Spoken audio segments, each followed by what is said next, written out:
We are here to welcome our first guest of the day, of day 2 of our gathering here at Chelsea Music Hall, is the amazing and wonderful Liz Bacelar. Give it up. Thank you, love. So nice to see you again. How long has it been? Like a couple hours, I feel. I'm really proud of you. This is amazing. Cool, thanks. Appreciate you. Why don't we start here? Why don't we start with, of course, we'll get into who you are and what you're all about, but in your own words, like, what are you all about? Who are you? What's the Current Global? And who's Liz Bacelar? Are we talking business? You said that we're not supposed to be talking business. Talk about yourself. That's true. It's not 5 o'clock or 6. Listen, a lot of us, I think we take this for granted sometimes. We forget in our careers, regardless of what iteration at your career you are, you take for granted the exercise of stopping and thinking of remembering you as a child and remember what you were about and tapping into that very essence that brought you joy when you were a kid and allowing that to fuel your professional choices and your career. And I, in retrospect, feel immense joy in realizing that I kind of fulfilled my kids' dreams and stayed the course of being all about curating, telling stories, and building communities. And I did that in so many different verticals, but I did the same fucking thing over and over again, which was incredible, but in different spaces, which made it less boring. It made it kind of exciting. It started in news. I was a journalist for 10 years. And it was all about curating stories and finding stories. And well, you were finding some pretty intense stories. Pretty intense stories. Yeah, I did a lot of the iconic murder stories that you guys, maybe not all of you guys, some of you are quite young, have heard, especially in the early 2000s, all the natural disaster stuff, like hurricanes and earthquakes. I didn't like fires because they mess up your clothes and you can't get the smell off of it. But I got really excited about any hurricane story I could be thrown on. Investigational stories. I did a Dateline special that I wrote myself. As an intern, actually, I wrote the Dateline special. And then I ended up producing for Brian Williams, then producing for Katie Couric at CBS News, and I got an Emmy nomination by covering Barack Obama receiving the nomination, which was an iconic historical moment in the United States, right? Damn right. Yeah, it was incredible. 2000 was an incredible year. Something that I noticed in 2000 was also how tech was accelerating, and in a way that it was disruptive in many industries. And in media, you could sense it right away. In 2000, you could sense that tech came to stay, and I used Foursquare triangulation to find witnesses of specific stories and reach out to sources. I used Twitter a lot for reporting before anyone knew what it was. I was the first user of a lot of these platforms. And if you worked in media, if you work in media, you know that in the early days, if you knew a lot of tech, if you were techie like me and a geeky kid, you were at the bottom of the pyramid. There was a basement for you called the digital unit. And the moment that you said that you wanted to work in digital, you'd get a cut on your salary instead of a raise, and you'd be thrown in this basement. So I spent my time kind of half pretending I didn't really knew all this technology because I wanted to... But you always had a keen interest, essentially. Yeah, I had special powers. Because talking up tech, it was an invitation to hurt your career. Well, and then I realized, what the hell am I doing in this place? This is like the Titanic. There's got to be a place that is a meritocracy, that if you move with the speed of light and you have great ideas, you are rewarded, and it wasn't media. Well, I do want to reflect on the first interaction that we've had together, and I don't know if it was direct, but it was definitely at your program, Decoded Fashion, when you launched, I think it was, 2009, 2008? It was around that time. It was around that time. 2010 I had the idea. 2011 I did the pilot, which was called Assembled Fashion, because it was at General Assembly at that time, so it was the working title. And then the idea came to be Decoded Fashion, because I remember as a kid always liking that word decode, being a decoder. I would call myself the decoder in my family. So yeah, Decoded Fashion. And Decoded Fashion, so talking about like the community aspect that you just mentioned, Decoded Fashion was a program for fashion to retail technology. This is in the days where Twitter was the disruption, where when you thought about fashion tech, you really thought about lights on your garments and things like that. But she held it not at like a WeWork or whatever the equivalent is. She held it at Lincoln Center, and it was slam packed with executives and the media side, the brand side. I mean, it was swarming with just like, all right, how do we learn? How do we be here? How do we develop together? It was history, Pavan, because it was the first event in the world in which a fashion executive shared the stage with a tech executive, a tech startup founder. I remember a delegation of a specific brand that you all know came to me and said, where is our assigned seats? And I introduced them to startup founders. I said, you guys should sit next to each other. And they said, we're not going to sit next to tech people. I'm like, no, yeah, that's how this works. Yeah. And that was the environment that we were in at the time. Yeah, it was like breaking down barriers, no names on your chair, and the understanding that this guy or this girl that has this company and no one believes in right now could be tomorrow value at a higher valuation than your own brand. Right. And I was evangelizing around that, the power of partnerships, the power of early adoption.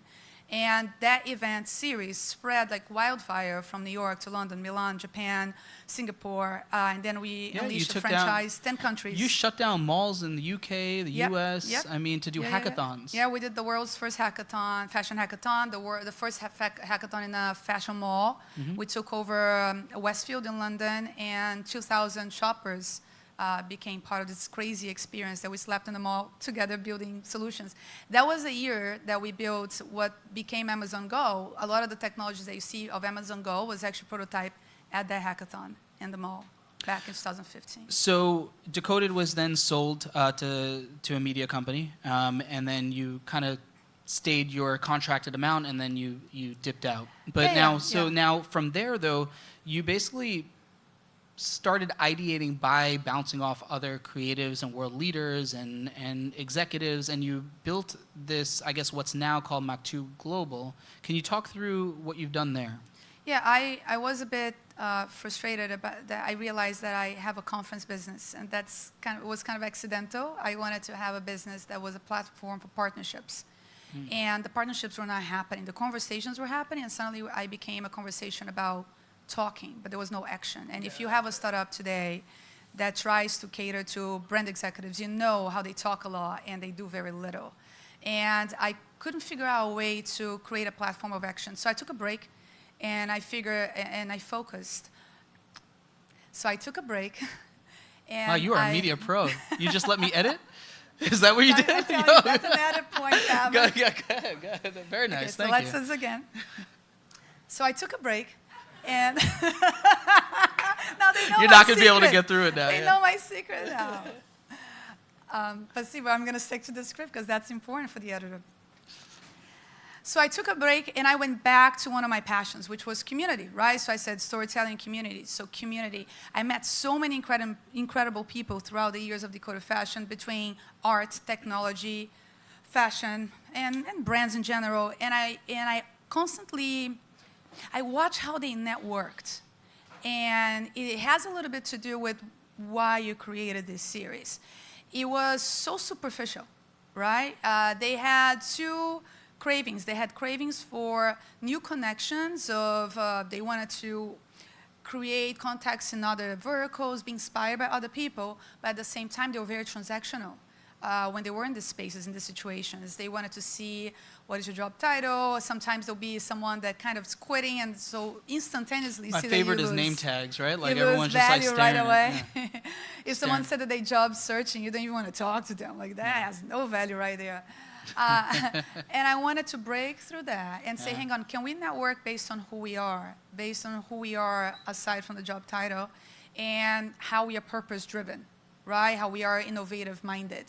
So what's Maktub Global? And that became Maktub Global, became a community of the world's most interesting people. We are very humble people. The most interesting people, straight up. First of all, I was invited to one of these, so that's false. Like, I could be way more interesting. I'm sure some of y'all are way more interesting than me. No. And I realized that if you hyper-curate an audience, which is what most event producers take for granted, not the stage, the audience. If you curate the audience, you have a fucking unbelievable event.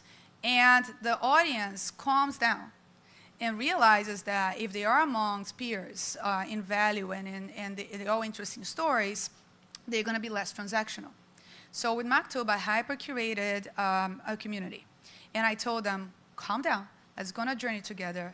and you're gonna create meaningful friendships. It's just gonna happen. I didn't know the data around it, how much and how it worked right away, but now I know. After four journeys and a few adventures, we are 250 people now. Every time we go on a journey, you find two very close friends that will become permanent part of your life, for sure. And you're gonna find a few more that will become part of your life in a less deep way, but permanent, but there, popping up and down on your WhatsApp. And then there's the accidental unicorns. We had a marriage that happened recently, this month. And we had a startup that two people co-founded. And this was even within 3 years. Well, just take a moment. Like the profile of the folks that go to this. So I had the privilege and the honor of going to Bali with them in November or October. It was in October, yeah.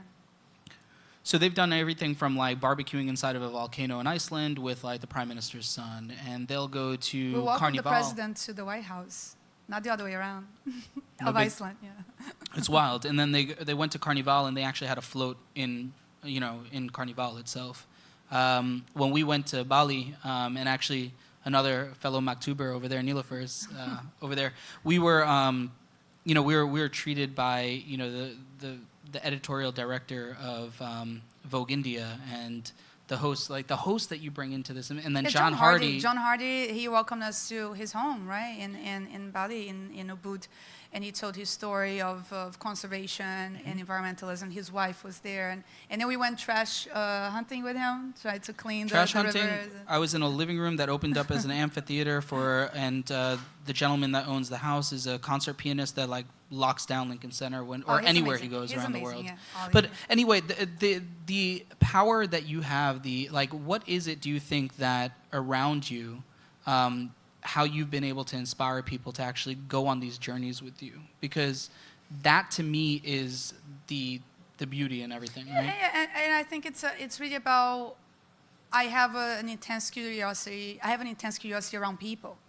And I have the business side of me that I turn on for my business, but me outside of the business hours, it's this very curious person who loves connecting community and people, and they really respond to that. Everyone kind of responds to that in a way, even the most introspective ones. You see one of our members, right, William, who you met in He's Bali. the founder of Alexa. Okay, you said it. I tend not to call it out like that. It's ridiculous. When I found out he's the founder of Alexa, which is on like day 3, I'm like, I was sitting here But he wasn't at bragging. He a wasn't music even festival saying. in Potato Head Beach with the founder of Alexa. Okay, cool. But you'd see the demeanor; they're very open, and because I never really talked shop with him until much later on in our friendship.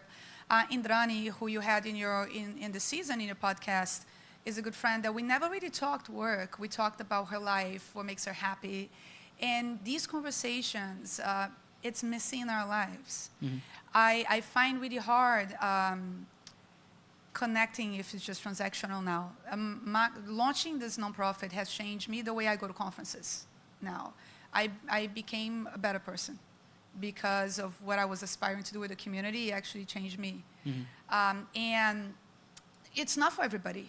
Some celebrities that have approached us and looked into it and they wanted special treatment. There's no special treatment. This is not about hierarchy. Maktub, it's about breaking down the hierarchies. It's 50 people going the journeys, flow journeys, right? We go on the flow journey together, and we go through crazy adventures. We climb the mountains of Mount Fuji with a mix of artists, chefs from Noma, the restaurant in Copenhagen, and incredible tech founders. And I loved, my favorite moment of Maktub was actually with William. Sorry, William, I'm using here as an anecdote because it was so special. We were on the back of a car going to the music festival that you're describing, and this beautiful woman, beautiful soul, she was in charge of one of the most incredible green hotels in the world, right? The Bamboo in Da, right? What John Hardy created. Lorna. So Lorna was connecting William, and you could see this beautiful friendship forming where it would never have been otherwise. And then someone called out in the back of the car, "Hey, hang on, you're the William founder of Alexa, right?" And he blushed because he doesn't like to brag about himself. And Lorna looks at him and says, "What's Alexa?" And if that was a business And conference, then everyone's phone was like, "What can I do for you?" exactly. And anyone's, if you go to any conference, your next talk could be, who is this woman? Is she smart? Like, how can you dodge knowing what Alexa is? But I'm sorry, Lorna is way too busy, completely focused on environmental causes, completely dedicating every moment of her day in one of the most incredible locations in the world that's connected to this school, that's an international school, that's about creating the leaders of the future. She doesn't have time for what the media is saying or what social media says or hashtags. And William looked at her with a lot of respect, explained to her what Alexa was, and they became really close friends. So I'm really proud of those moments. What did you take away from that in terms of professionally? Because it seems that your new or your current business is based on a lot of the inspiration that came out of Maktub. It's true. It's true. It's these moments of unusual partners and collaboration where you don't expect unexpected partnerships. It was the inspiration to then go back to business and create Current Global. And figure out a way to get people to action, to get people from the talking to something that's a little more tangible. And then I picked a word that today means absolutely nothing and everything at the same time, which is innovation. And I decided to build a business around that word. The first phase of me was this fashion tech and giving that phrase a meaning that was a little more commercial, right? Fashion tech gained meaning with Decoded Fashion that never had before. And now with Current Global, I want innovation to be about transformational innovation. I want it to be about things that you do that change things. And the unusual partners that you could have, and an understanding that you need to surrender. You're just not smart enough. That every brand out there, every retailer out there needs to surrender to the fact that this is beyond your PR gimmick. There's no one you can hire to be head of your innovation office or a team that you can build to tackle this.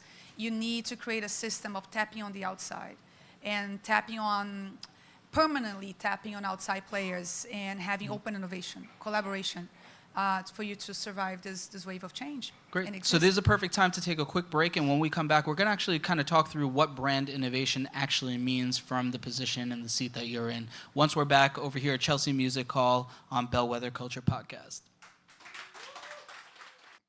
And of course, we're back over here at Chelsea Music Hall in front of these beautiful, beautiful, wonderful human beings. So we left off, obviously, now we transitioned into what you do. You have become, I guess, through your journey, a connector amongst technology and brand and people, foundationally people. But you help guide companies in investing and actually being innovative, is what you just kind of termed, which means nothing yet, but maybe we could give it some meaning. What does it actually mean for you to be an innovative company or an innovative brand today? I think that we should start answering that question with what does it seem to mean to them? And what I observe with brands and retailers all around the world is that innovation is still about PR and gimmicks. And they do that internally and they do that externally. So internally is the digital transformation place. I'm going to hire a digital transformation company and they're going to come here and transform how we are as a company. And we're going to spend millions on training the staff about how to think like startups. And I know a lot of great companies do that out there. And this is not an attack on the companies that provide the service. I just don't think it's a bond that sticks. They're not dealing with a platform that has stickiness. The retailers and the brands themselves are not built to really change this way. So what will often happen is people who have been trained to change differently, realizing they should get a job someplace else, and they quickly quit after these programs. They realize they need to launch their own startups. If I were a CEO, that's bleeding, that's wasted money. Yeah, you have to support from an HR standpoint, right? They usually don't get it. They don't get it. The one person that doesn't change in digital transformation is the HR executive.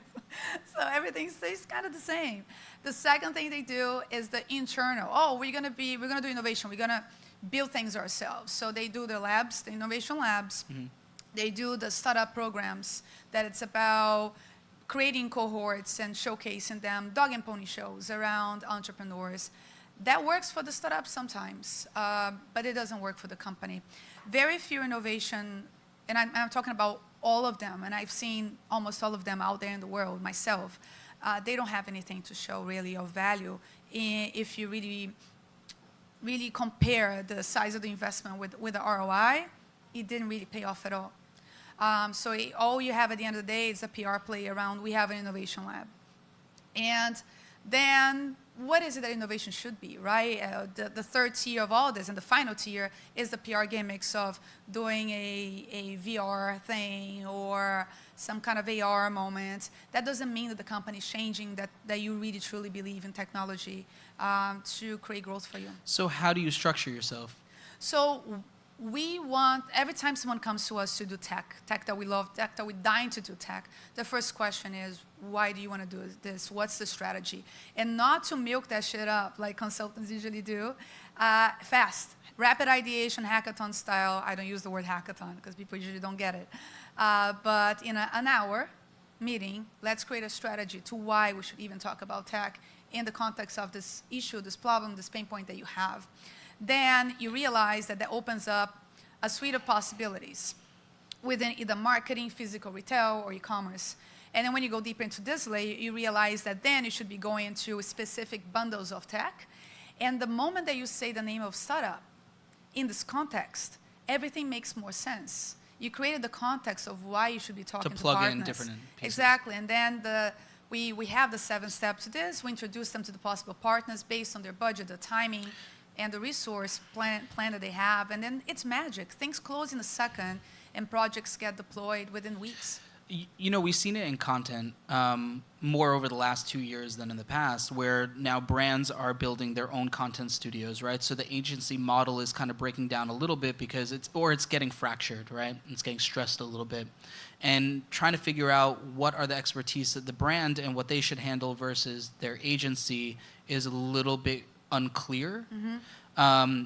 And now I'm also seeing this in innovation as well, because what agencies are now tending to do is also try to bundle up technology as a white label solution, mm-hmm. or take the technology as white label solutions, brand it, and kind of deploy, right? Mark it up a little bit and deploy.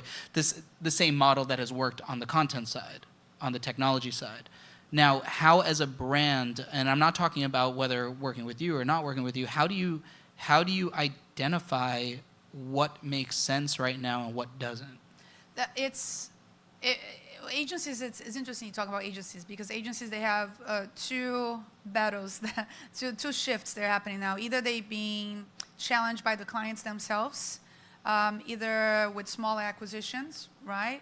Acquiring small agencies, which has happened. Sheseido acquired an agency, and many other brands are doing that, or developing their own agencies for the creative side, because they realize they have so much volume that they should just have a division within themselves, mm-hmm. to do that. Or consultancies are buying agencies, because consulting is cool again. I realized that consulting is super cool again. People used to feel really bad about saying they're a consultant. Now it's the coolest thing to say, mm-hmm. much better than saying they work in an agency. So for the brands, they realizing that building things, they are tech-driven things, especially if it's rapidly evolving technologies, it's too risky, because you deal, when the agency delivers a product to you, a chatbot is a good example. You want a chatbot, you have an agency to build your chatbot. The moment you get that product, the product is old. Yeah. And you don't have anyone servicing the evolution of that product. So our message to them is, your best agent, your best partner is a startup, is a chatbot startup. And there are many possibilities, mm-hmm. right? Because that product evolves by the minute. Right? It has to. Or then you downgrade that partner and you upgrade with a new partner. And for the client, for the customer, for the consumer, all they see is this rapidly evolving experience. They don't even mm-hmm. have to see the back end of their relationship. You don't have to publicize the back end of the relationship. So it's a way to accelerate.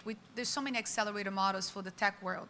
But the best way to help startups grow is to actually create accelerating models for the brands. Like to mm-hmm. evangelize them on really understand what growth should mean for them. How to use technology for growth, not just marketing. Mm-hmm. And how some of that marketing can be quantified and proven as growth to the CFO. Because when they believe in it deeply, then there'll be more adoption. And then consequentially, the startups will grow. Does that make sense? It does, but the thing is, so foundationally to set up, like if you're, a product company, right? So whether it be CPG or a fashion brand, your supply, for me, I get excited about like the things that aren't sexy, like supply chain and inventory management and things like that. But I could see the front-facing stuff being really interesting now as well. Like Neiman Marcus's new spot in Hudson Yards is triggered up with tech, right? Yeah. I mean, everything from like their fitting rooms to their RFID using like their hangers and just all kinds of stuff. And that whole experience, to plug, was Scott. Yeah. All right. Well, I did not Scott use. Ammons. He was the head of innovation That's funny. for the lab, Neiman Marcus lab, and now he's our CTO. Yeah, it was incredible what he did there.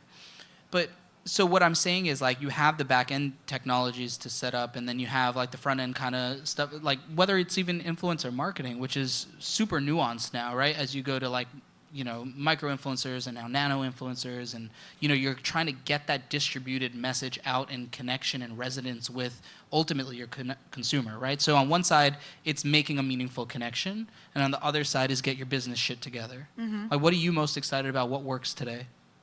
What works today are solutions. They are perceived as real solutions that can be quantified, that delivers results to Do you have any in the mind? clients that we work with. Yeah, some of them are quite creative. Some of them are quite matter of fact. So on the creative range, you have the vending machine that we had mentioned at South by Southwest. It's an incredible company, and that vending machine is the world's most advanced vending machine.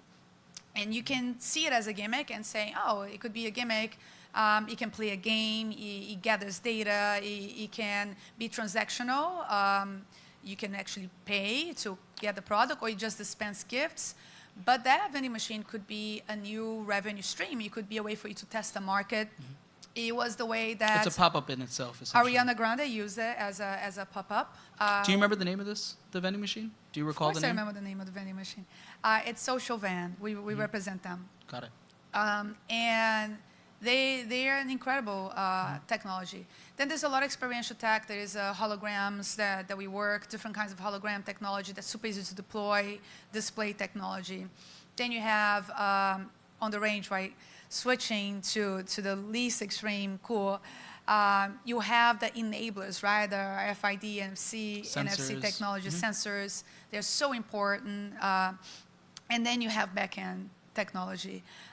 In marketing, too, there was one that we just added to our portfolio that's incredible. That is this ability for you to create Snapchat-like filters, but in 3D and instantaneously. Is that Hypervision?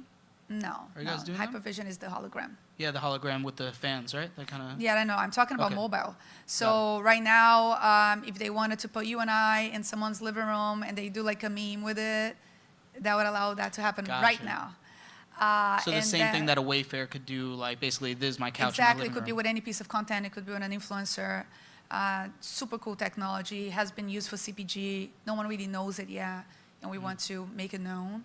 And everything that we use, that we get excited about, we work with the founders to quantify how would that generate sales, how would that generate growth. We don't like that billboard feel that technology sometimes can bring. And yeah, there's way too much to do. So there's more to do than everyone's teams have resources. That's the problem. Nobody does anything. Like when I get overwhelmed as like just a human, I shut down a little bit, right? I watch Netflix. Everyone is shut down right now. That's it. So like right now, I feel like we're in this place where there's so much going on. We didn't talk like sensors alone. We didn't talk about anything on blockchain. We didn't talk about anything about clienteling apps and things like that. You didn't talk about your native experience.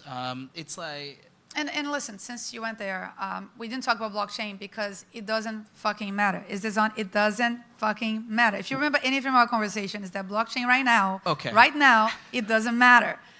The reason why it doesn't matter is that for fashion and retail, you need that to really master that physical touch point, that sensor, that marking, that thing that triangulates with the platform, with the chain. What about RFID? So Avery Dennison, I did an interview with Avery Dennison where they were talking about attaching their tags to the blockchain, right? To then be able to open up transparency from even an H&M having like 80% visibility into their Pevin, supply. we should not be talking shit We're about not talking about Everyden. Everyden is an incredible company. My point is, it will work if the system is an internal system. The moment that you're dealing with fraud and counterfeiting, Sure. can you prove to me that that tag cannot be counterfeited, right? It's the nature of the technology is not foolproof. There's nothing that Avery Dennison is doing wrong. It can do certain things, but it cannot do other things. What about Entropy? Do you remember them? I think they're still around. Yeah. Vidyut, I think is the still founder. around. I think they're still around. Yeah. They were doing fraud prevention and detection, yeah? Yeah, but as a device, right? As a device. Yeah. You getting retro here now? No, he's still doing it, I think. I'm just trying to figure out what solutions are actually something worth paying attention to. The point is, blockchain will become important. But the most important thing that I want people to know is blockchain-like is the most important thing, is what blockchain represents. When IBM says, oh, we sell blockchain, it's actually blockchain-like. It's not Ethereum. It's not any of the platform, the coin. It's not about, they're not talking about cryptocurrency. Is this notion that you can take data, you can create several touch points of validation, of certification, and have a little bit more trust. We are living in an age of a crisis of trust and a crisis of connection, right? Emotional connection. So we are craving for emotional connection. We are craving for trust. In the purchases that we make, the brands we connect with, the friendships we make, and the professional choices we make. Liz, we're sitting here in front of creators, doers, people that are pushing forward our individual culture and through brands and professionalism. Now, who are you looking to connect with for the projects that you're involved in, and what is the best way to connect with you? I'm looking for people that work in consumer retail. They are trying to do things in a new way. They want to break away from the insanity of doing the same thing and expecting different results. And on the other side, I'm always looking for the innovators that have the crazy ideas that haven't been bought yet, or people who have tested their technologies in certain markets that want to break in others. So if you have created anything that you perceive that has value, that needs a break, I'm always looking for that. Why do you say haven't been bought yet? Because a lot of the partners that we work with are technologies that are incredible, but no one has trusted them to test them yet, to do a pilot. And we lend them the trust of our brand after we go through a process of looking at the team, checking the technology, to launch them their first major deal. And there are many startups that we know that we launched their first major deal. And when can we expect another Maktub Global or any announcement Oh my around gosh, Maktub is going great. This year, one of the Maktub members decided to texted me saying, Liz, I found an oasis. I'm like, what? And knowing that you guys talk like that. Like a real thing, like an oasis in the desert? An oasis in Egypt. And I said, send me a That would be the photo. place, And then he yeah. sends me the photo. I'm like, what the hell is this thing? And I said, how do we get there? And he said, there's a plane. We can charter the plane. I'm like, fuck yeah. So we rented. Fire Festival, here we come. No, Fire Festival Egypt. No. Egypt edition. Egypt edition. No, there's this beautiful. Yo, we got water. There's water. And we got beach. There's water, there's food. There's tents. There's no tents. Oh, fuck. There's no tents. So this beautiful community called Siwa in the dunes of Egypt. We're gonna go to Cairo and then go on the journey to Siwa together. It's the theme of this will be art, and there'll be a lot of artists coming, like visual arts. And then next year we want to head to India. Is there a selection process, And then or is Kenya. it just super personal? Like you just send out invites based on the current community and they scale out on It's very its own? simple. For you to be in, you need to know someone who's in. That's it. Got you. Cool. And what is the best way to connect with you? Like, is it social? Is it email? Is it LinkedIn? What do you got? I'm very reachable, very Googleable. So Liz Bacelar, you can reach it out. I know for the American crowd, Bacelar. But on the social media channels, I am Liz Current, Current. And Liz at thecurrentglobal.com. So super reachable. Liz, thank you so much for joining us today. It has been amazing to share a stage with you. I've been following your career, obviously, since I guess you started the fashion tech side of things. Yeah. Yeah, I mean, a different beginning, let's say that. And it's really, really a pleasure to have you here. Thanks, everyone over here, for being part of another piece of content over here at Chelsea Music Hall. Yeah, and good luck creating and growing this beautiful community. I appreciate it. More when we come back with Bellwether Culture.